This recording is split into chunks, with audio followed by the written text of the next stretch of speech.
Welcome, ladies and gentlemen. We are in track 3, the last session of the day at the Rochester Security Summit. I would like to take just a few moments to thank our sponsor, ProArc, and also to mention that please fill out your surveys. At the end of the conference, you have a QR code on your badge. It'll give you an opportunity to fill out surveys for each of the presentations. Very important for the summit going forward. We like to know what people are thinking. So on that note, please silence your phones, and I would like to introduce Clay Cooper from RIT. Ta-da! Thank you for having me. I'm Clay Cooper from RIT. I am an I almost gave my old title, Identity and Access Management Engineer. My group handles things like accounts, groups, directories, authentication services. If you're not familiar with RIT, we're about 7 miles up the river from here. Up the river that way, I guess, is the way I'm standing. About 18,000 students. We have 6 different campuses in 5 different countries. We maintain about 50,000 accounts at any one time. That's about 25,000 students, about 13,000, we call them third parties, but they're parents or guardians or anybody who might have a reason to see student records. And then a few thousand employees, and we have a significant number of student employees as well. Today I'm talking about insecuring your data using federated authentication. I'm not a SAML expert. I am not an OpenID Connect expert. I'm just somebody who loves authentication. Been doing it for about a decade and a half, RIT being the size that it is. We have approximately 800 services that use our federated authentication, with another 5,300 or so that come in through a global federation for research and scholarship. So we do have a significant number of services using federated authentication. My talk is broken up into 3 different parts. First, we're going to talk about protocols. Then we're going to talk about issues. This robot is the only AI image. I know we've seen a lot of them over the last 2 days. I asked it for a transparent background, and it decided that transparent background meant put checker boxes behind it. So if you've ever worked with images, that's usually what it renders instead of actually the background. So I figured I'm leaving it. Thank you, AI. You were successful in helping me, I guess. And then the third section is going to be talking about solutions. So first, what is federated authentication? Fancy term for probably what you're used to as single sign-on. Provide your password once, and it lets you into multiple services. It doesn't prompt you for your password or your second factor again for a duration. Kind of once, and then you're in. So as you're buying, we've kind of gone from this monolithic approach with a mainframe to let's buy all the web apps we can find. Whether those web apps are Google Workspace or a project tracker like Asana, we just kind of had this explosion of web apps. So federated authentication is that single authentication place that gets us into all those extra services. It's a central authentication service. It securely issues responses for consuming services to trust. That's going to be my definition for this. This isn't the bouncer at the door. It's more of the security officer at the airport who hands out a pass and says, this pass gets you to deliver your goods to the subway, but it doesn't get you over to the gate necessarily. It says, you get to go here, not there. Or if you're allowed to go to the gate, you come back. So why do we care about federated authentication? Only trusted parties handle credentials. Can you imagine the security risk of having those 700 or 800 services all handling your passwords, your users' passwords? One of those gets compromised, you're not going to know. You're not going to know what credentials were used there, what credentials are possibly compromised at this point. Reduces password reuse by centralizing authentication. What I mean by that is I'm just going to put the same password in every service I need to do my job and hope that the passwords all expire at the same time, because then I'm going to add a 1 to the end, or I'm going to increment the 1 to a 2. And I'll probably put an exclamation at the end, or an obscenity somewhere in the middle, because I'm tired of changing passwords. Gives you a central place to enforce your 2FA, your MFA, your login policies, maximum session duration, what countries you're allowed to log in from. Gives you one place to control that, one place to audit that. One of the nice side effects of single sign-on is it sends a payload that explains who the user is. So it's not just a, yes, they authenticated. There's also a payload that says, this is Clay Cooper. His title is Platform Engineer 4 for IAM. His phone number is. That means my data only exists in those services after I've logged into them. I'm not preloading all this data. I'm not preloading 50,000 accounts into every service. And potentially when that vendor gets compromised, all of that data getting lost. It's only going to be the people who've intentionally gone there. We call that just-in-time account creation. The opposite of that is just in case. We're going to put your private details, your PII there, just in case you might log in. So what are the protocols we're going to talk about to enable federation? I love this XKCD. How many people have seen it before? It's about a developer who said we have too many standards. I'm going to write a new one, the Esperanto of standards. And now there's one more standard. First one, Kerberos from 1989. There's a lot of Greek mythology names in IT because developers are kind of nerdy. Came out of MIT. Places you've seen this, MIT Kerberos, that's the OG for that. Heimdall, a more recent spin-off of it. Active Directory, you may not realize is actually partly Kerberos under the hood. SAML came around in 2002 through a group called Oasis. They are still the owners of this spec. That was funded through Internet 2 initiative. They came along and said, hey, we need kind of an open standard for this. That Internet 2 group and Oasis are now called in common. If you've ever worked with Federated Authentication, you might see a URI that's earn:\MACE. That's this same group. 2003, out of Stanford, they wrote CAS. OpenID Connect came around in 2014 by the OpenID Foundation. I'll probably just call this OIDC from now on to save some syllables there. Other notable protocols, PKI and smart cards. The government, the military has been handing out PIV cards for decades, requiring them to log into their services. NTLM, that was a precursor to Active Directory's Kerberos and LDAP combination. I hope you've turned off NTLM at your organizations. A lot of laughs there, and I don't know how to read that as yeah, we have, wink, or you experienced the pain we did from turning it off. Finally, there's Cosign out of University of Michigan. Rest in peace, Cosign. There are other products that came along during these times. We're not going to focus on any of those. So who here uses Kerberos or knows that they use Kerberos, their organization? How about SAML? All right.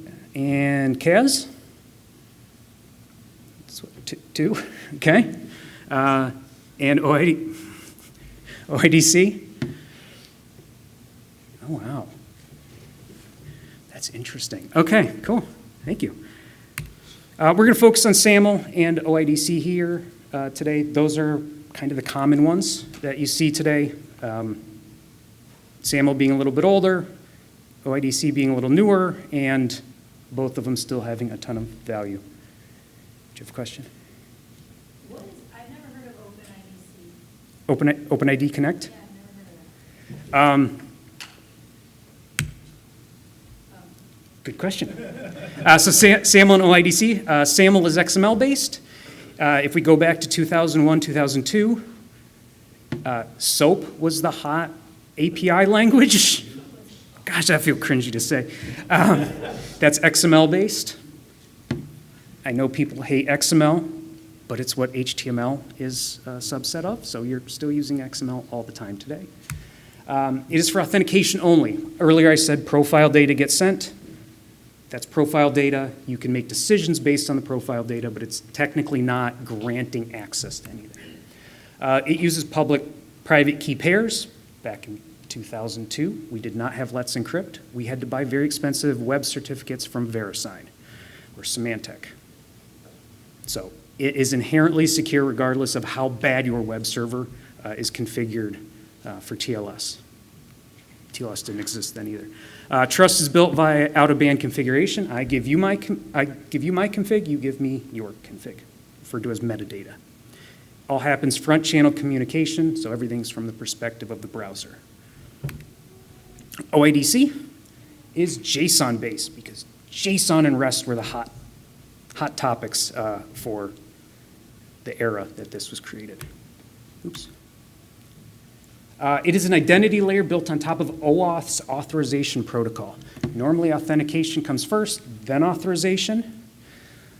OIDC is backwards. They said, hey, this is a great protocol for interacting server to server, but how do we grant those permissions for that key going server to server? Let's build an authentication layer. OIDC came about because of that.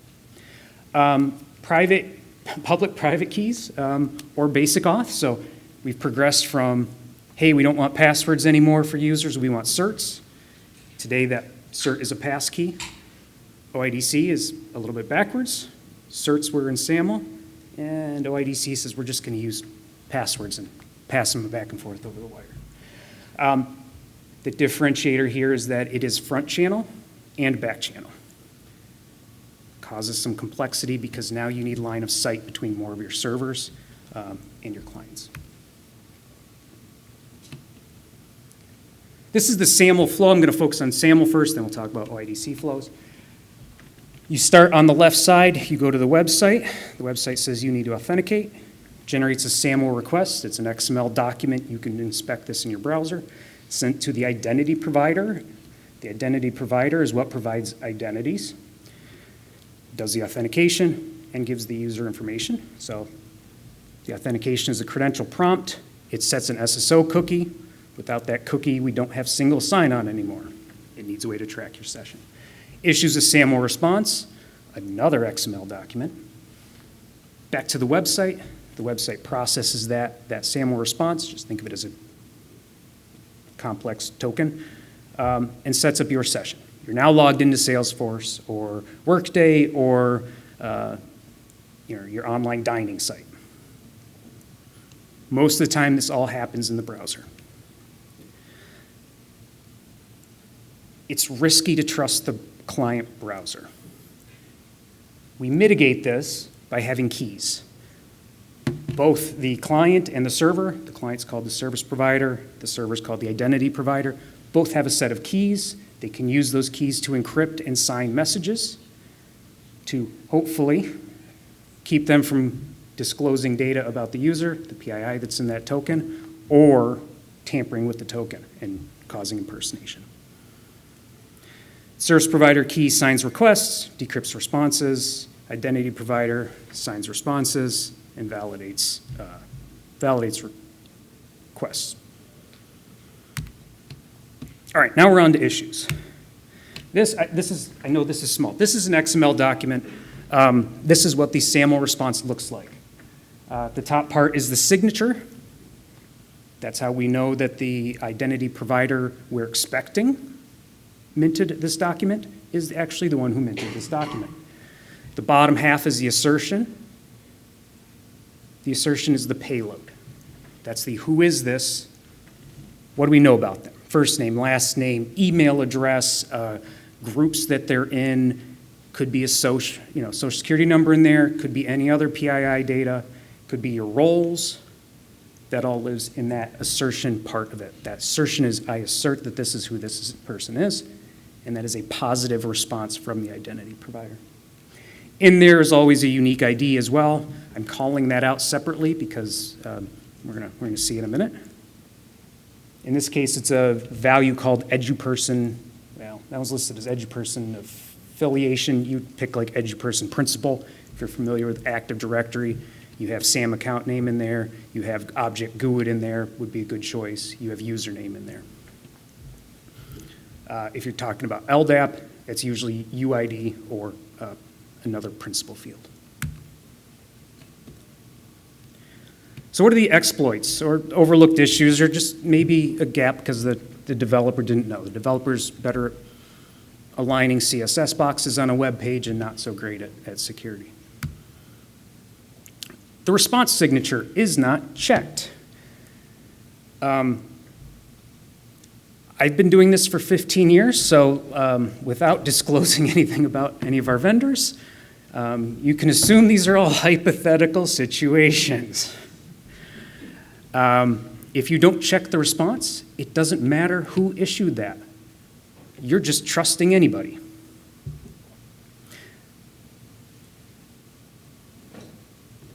That also means you can edit that message, and that message can say, hey, I'm the admin, let me in. Now you've got full access to the website, whatever the service is. You've got full access to all the Social Security numbers in Workday. By the way, that wasn't, RIT's implementing Workday right now. It was not Workday who did this. It's another service that we're retiring, hypothetically. The response is not encrypted. So if I'm passing Social Security numbers, remember this all is happening in the browser. Now that Social Security number is exposed to whatever dirtiness is in the client's browser, whatever plugins are in there, whatever honey discount coupon code app can now see that Social Security number or bank account number. There's a local cable provider that if you look at the SAML responses, you can see some stuff in those because they're not encrypted. Insecure SSO or session cookie. So part of SSO is setting the SSO cookie. Did you set the secure flag on that so that other sites can't get that through a cross-site scripting issue or some other exploit? Again, browsers are dirty. Message replay or expiration not checked. The earlier XML document had a time that said, here's when this document was created. Here's when this document should be ignored. Usually it's good for about 5 minutes or so.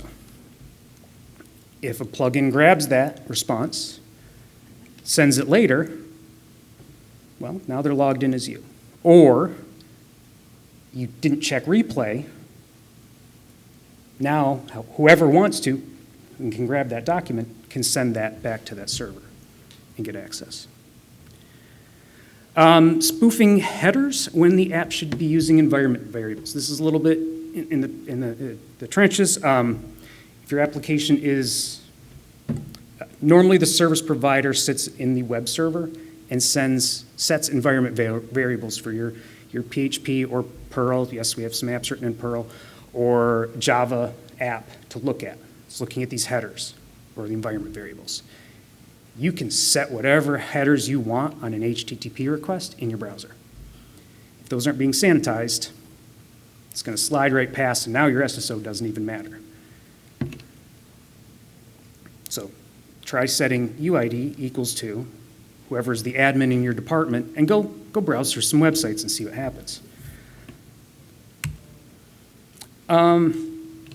Disclosure of secrets, private key for SAML or the account password for OIDC. Again, hypothetically, you would never email somebody your SAML private key.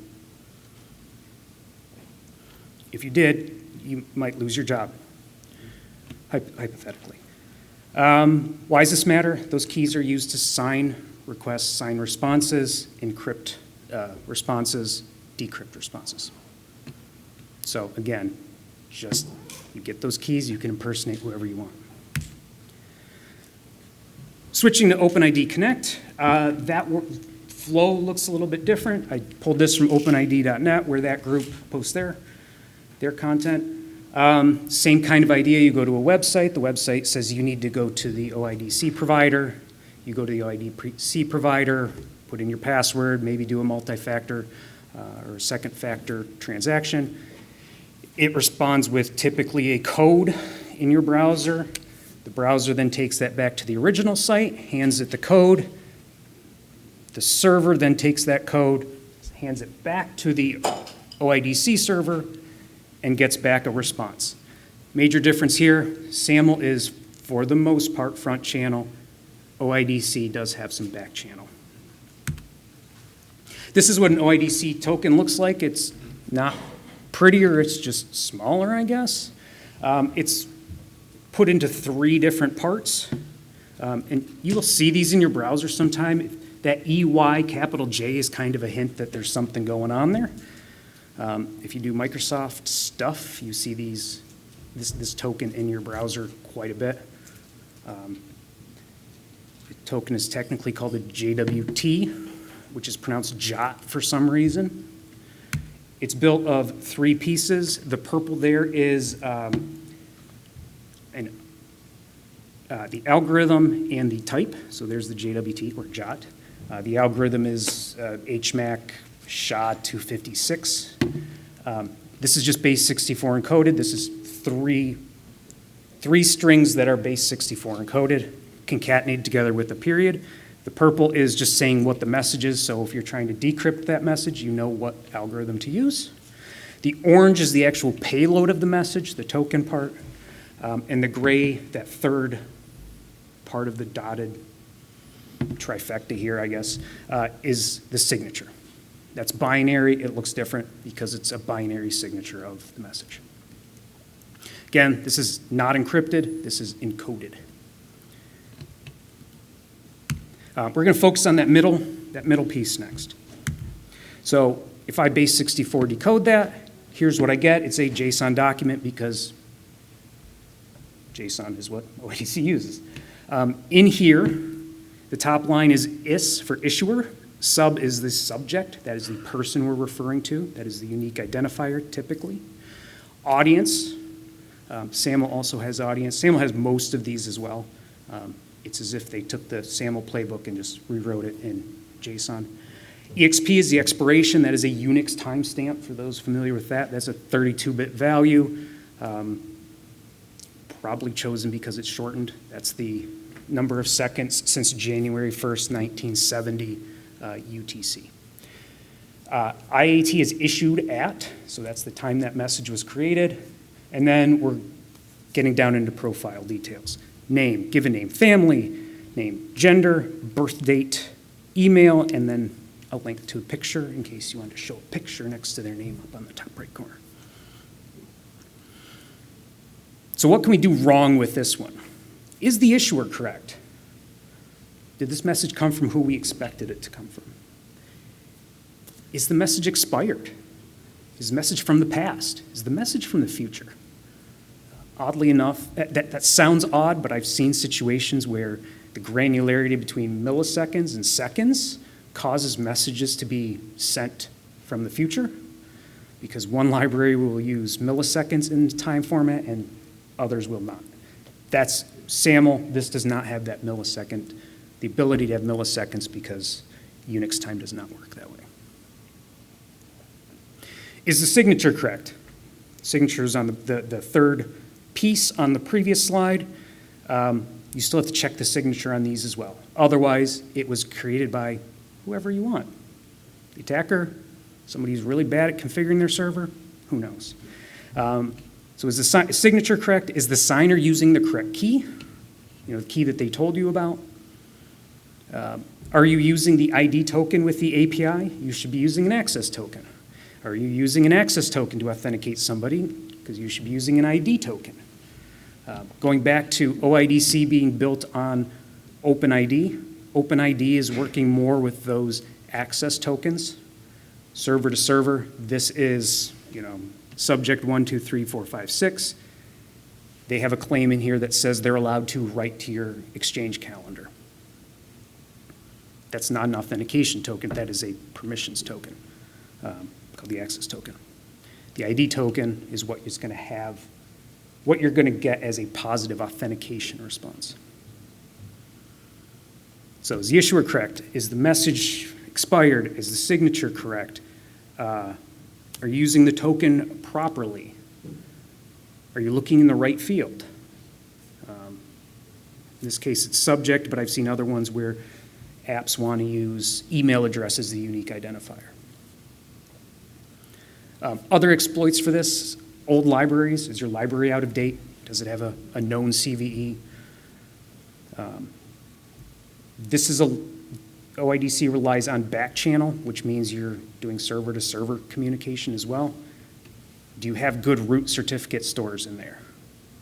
Otherwise, you could have a man-in-the-middle attack where you think you're talking to the OIDC server, but there's really somebody in the middle who's rewriting those responses. The last exploit I've listed is poor token storage, which is going to be a common theme. Poor token storage, poor key storage. Are you exploiting? Are you putting things where a user can mess with them? Are you trusting things you should not be? Okay, so this is how the protocols work. Here are the issues we've hypothetically seen out in the world. Let's talk about the solution so it's not just a doom and gloom, all single sign-on is broken. Woe is me, what do we do? Maintain your libraries. Don't run out-of-date libraries. Don't run out-of-date software. Don't run end-of-life software in production. Don't run Endeavor test either. For sure, don't run it in production. Ensure you have the secure cookie flag. Right? This is kind of basic OWASP hygiene as well. Make sure your secrets are protected. Use modern secure algorithms. I can't believe I have to say this, but I have a lot of hypothetical conversations with vendors where they're using known broken algorithms,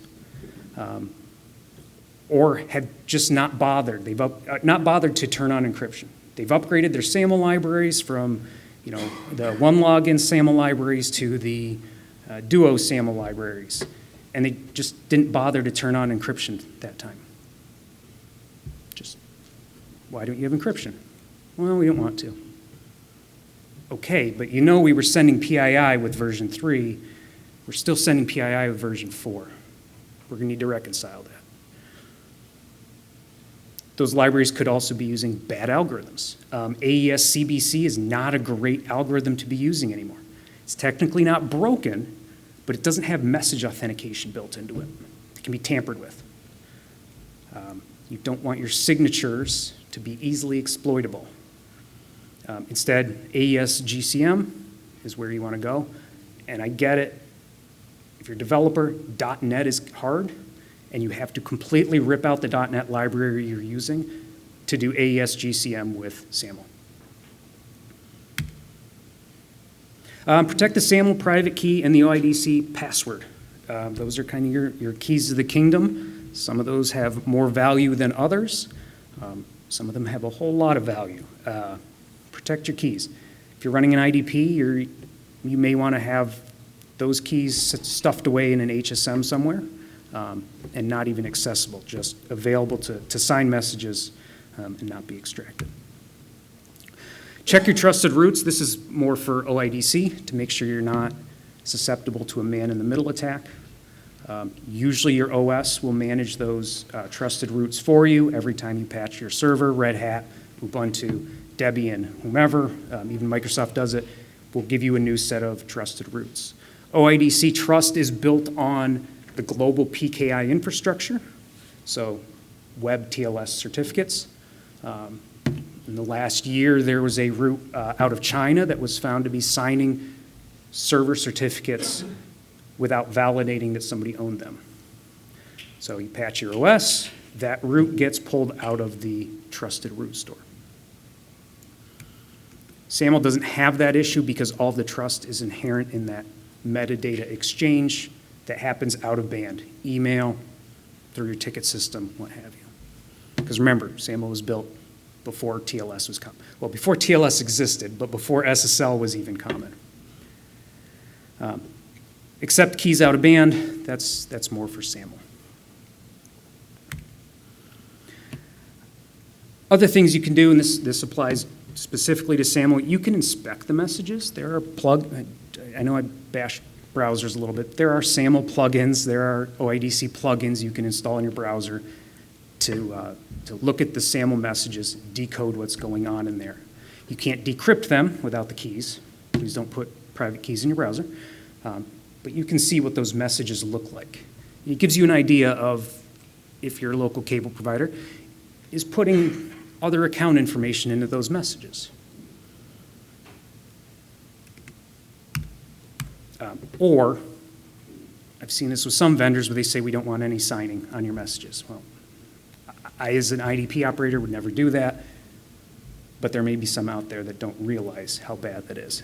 With those browser plugins, you can inspect those messages. You can also tamper with the messages. I'll show you on the next screen tool for that. Basically, you put a proxy in your, it's probably already installed in your Kali Linux or whatever you're using, that'll intercept all the traffic. That lets you pause the transaction between your browser and the server, lets you tamper with the message, the XML message. It is a URL encoded, base64 encoded, gzipped message, gzipped XML document for SAML. So it's really hard to unpack that on your own. These plugins and proxy will do that for you and then repack that message after you've tampered with it.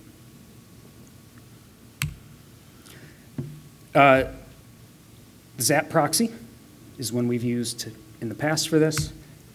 There is a SAML plugin in the marketplace that lets you do exactly what I said.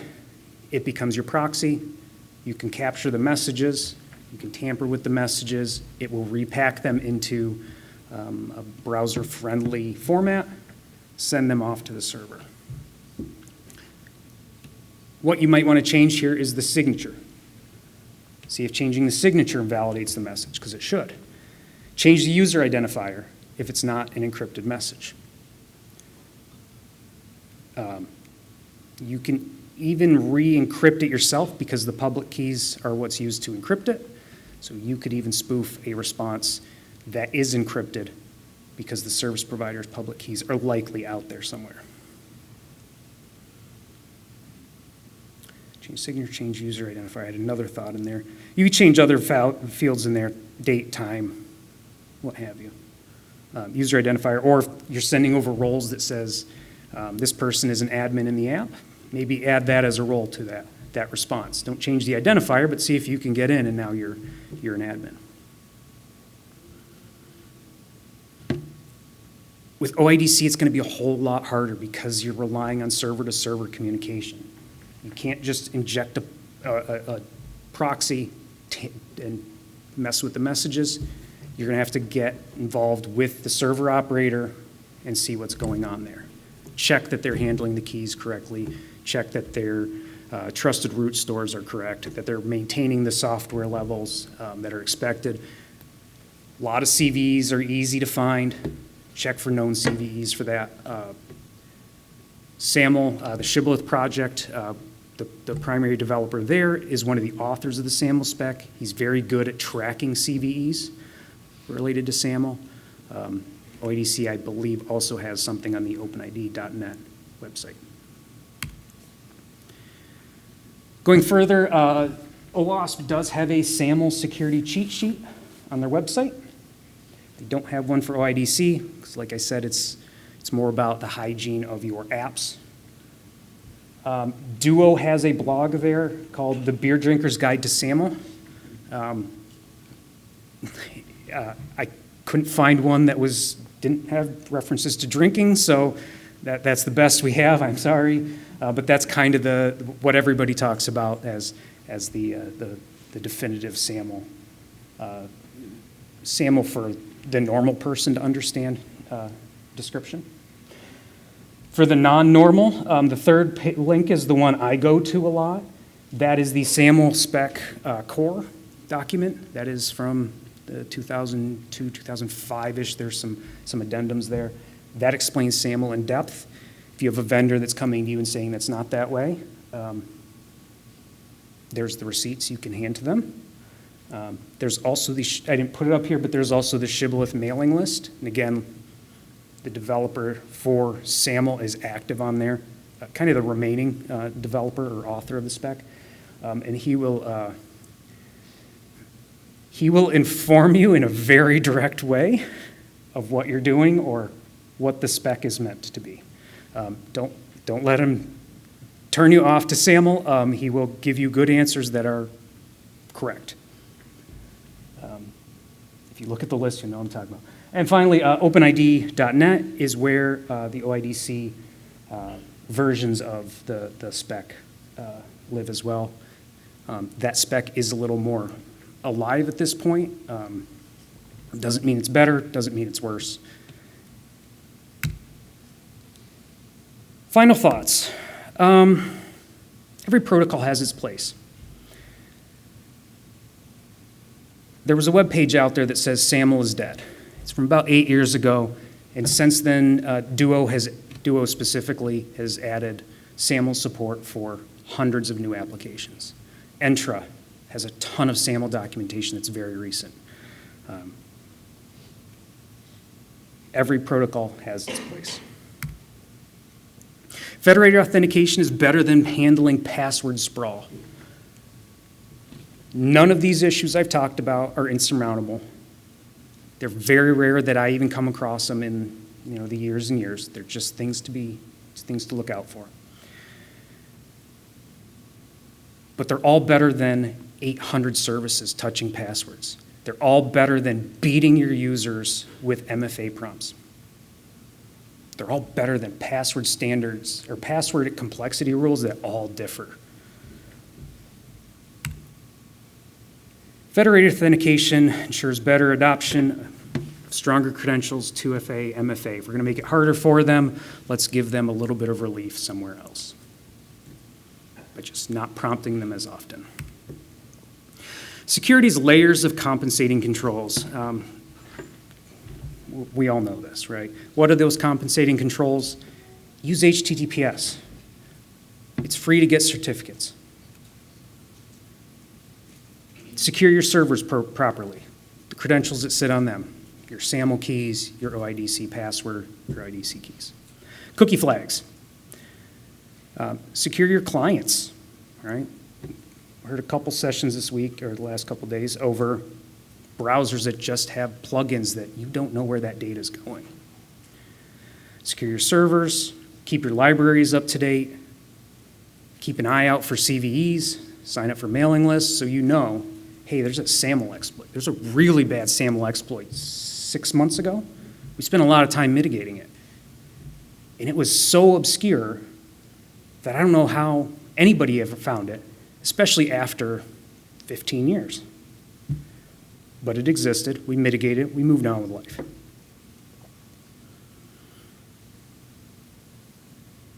Last compensating control, minimize your front side data. If you can't get your vendor to encrypt those responses and you need to send PII, well, they probably have some ancient way like SFTP or hopefully a REST API, maybe a SOAP API. You can shove that data into their app a different way. You don't need to expose it to your browsers.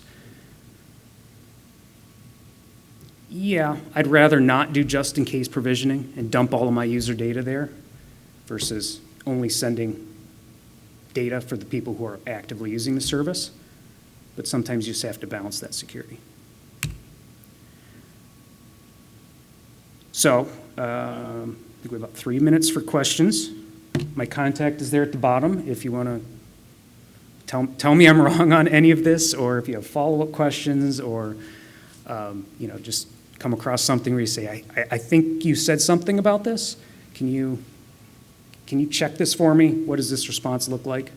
I can probably squeak out a little bit of time in the pursuit of higher education, giving back to the world. Email me there. Question, do we have to deal with a microphone, or are we good? Oh, there is one. Thank you, Dave.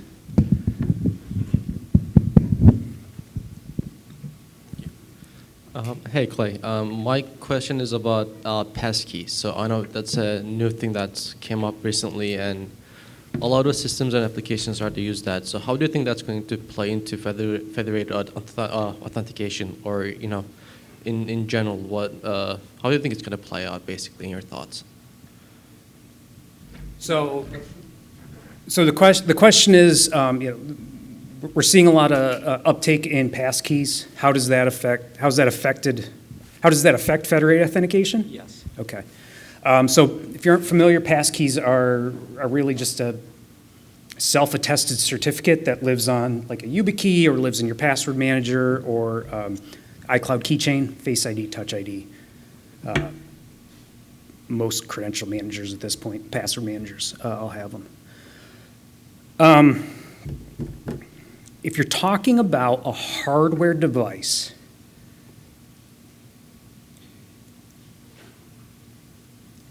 federated authentication is going to, I think, save you a bit on passkeys.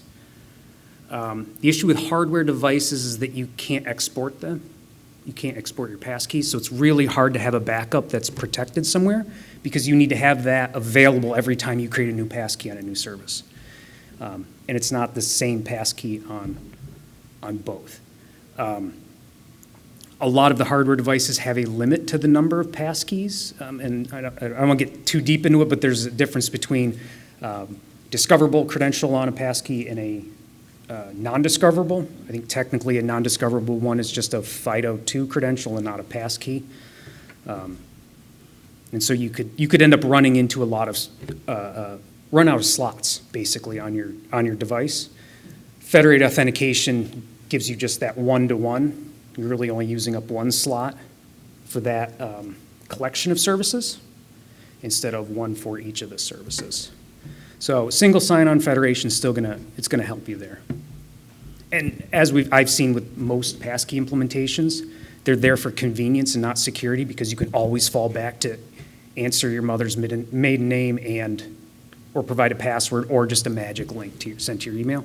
So right now I'm seeing a lot of passkeys as just a convenience. Convenience and a CYA for the vendors because they don't have to store a password hash. And so when they get compromised, they don't have to report that they lost your password hash because they never had one in the first place. Yes? So you mentioned that you dealt with a SAML exploit recently-ish. Mm-hmm. Was that an exploit with the protocol itself, or was that with an application that was using the protocol? And then are you able to elaborate a bit on what the exploit actually was? Yes. So the SAML spec has, I'll call a lot of bloat in it because when it was written, there were a lot of parties involved who wanted things. Over 20 years, we've kind of shaken down and we know what's really in use for SAML at this point. There's a way that the signature of the message doesn't live in the message, but it's provided as another parameter on the response from the server. What they found was certain versions of the service provider software, different vendors, different languages,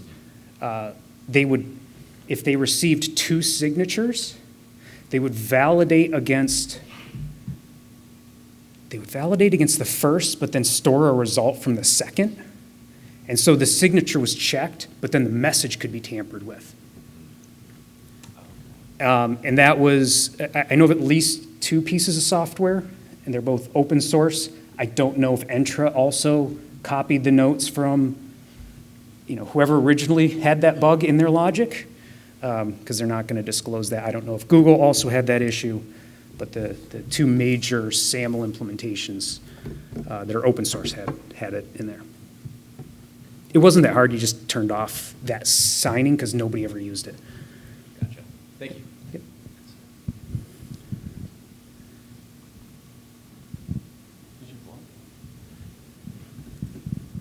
So this might be a little off topic, but when you use SAML, like through Okta or something, right, and you're setting up an application to receive, to be SAML only, right? I have seen where you have to provision that user on the application as well, right? So isn't that a backdoor to the application?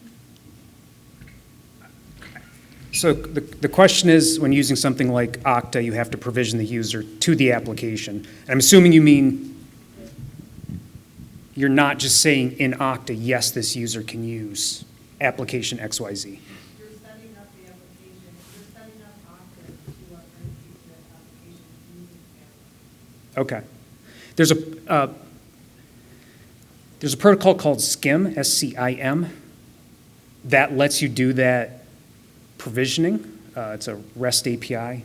Hooray, another protocol standard, another standard, where you can use that to pre-create those accounts in the background. That's probably what Okta's doing, is you're saying this group of, this group, which is all HR agents, they're going to have access to this. We want you to provision it through SCIM, and then we're going to use SAML on the front end to provide that. I mean, it's an API. You need to check the API security for that. Okta's going to, if you're using Okta, that's going to handle it for you. But same situation. Make sure that it's using trusted certs. Make sure that the credentials for that API are secure. Rotate them if they're disclosed. As you have staff come through, right? Just like any other password hygiene, rotate your passwords when somebody leaves. But in that scenario, I have seen where the application actually required the user be provisioned on the application. Yeah, you will see the full spectrum of somebody has to go in there and type first name, last name, email address, and then SAML will work. Right. Because you're sending just email address in that But what's case. stopping me from bypassing SAML altogether and just, So when we set up a new service provider, we have a set of questionnaires we send to both the sponsor of the project at RIT and the vendor. I treat it like it's the newlywed game. Some of the questions are the same because everybody has a different perception of what's going to happen. And that's on there is, if I turn on SAML, can users still create their own passwords and bypass SAML and all of the other account lifecycle that comes with it, right? If somebody's fired, SAML's not going to let you in anymore, or any SSO is not going to let you in anymore, right? Okta's going to know that account is deprovisioned. And that's, you got to file a security exception if you really want to use that application, or our security engineers will flag it and go, no, you can't buy this app because you can bypass all the security. And that violates our policies. So yes, it's up to the app. Do they allow you to create a local password, and just bypass SSO? and let's say they do, is that like a backdoor to the application? It's terrible. I would push to have that contract canceled, or just not purchase it. Or you assess it and go, this is just so you can do 3D drawings for your 3D printer for 2 classes. And they go, okay, well, that's not PII. Nobody's putting a social security number on a name plaque when they're doing 3D CAD design. So you got to balance it. But if it's our HR system, then yeah, I would absolutely push back on that.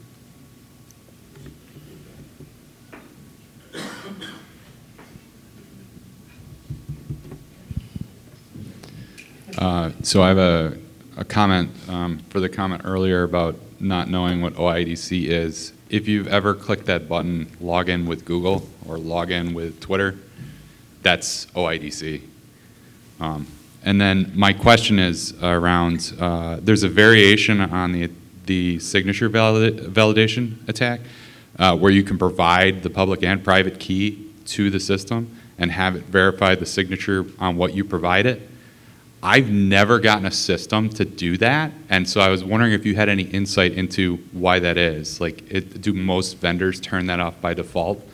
And the reason I ask is because you brought up Zap, but I use Burp, and there's an extension called SAML Raider, and one of the attacks in it is providing your own keys and using that to validate the signature.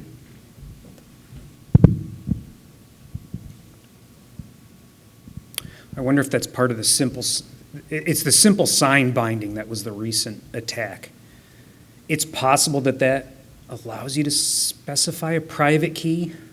That would be really strange that it would let you. Almost all the SAML messages have the public key in it. It's not public key, it's a certificate. It's not actually a TLS certificate. It's just a way to transfer a public key in a URL, XML happy way. So all the messages have that in it. That may actually be what it is, because SAML supports key rollover.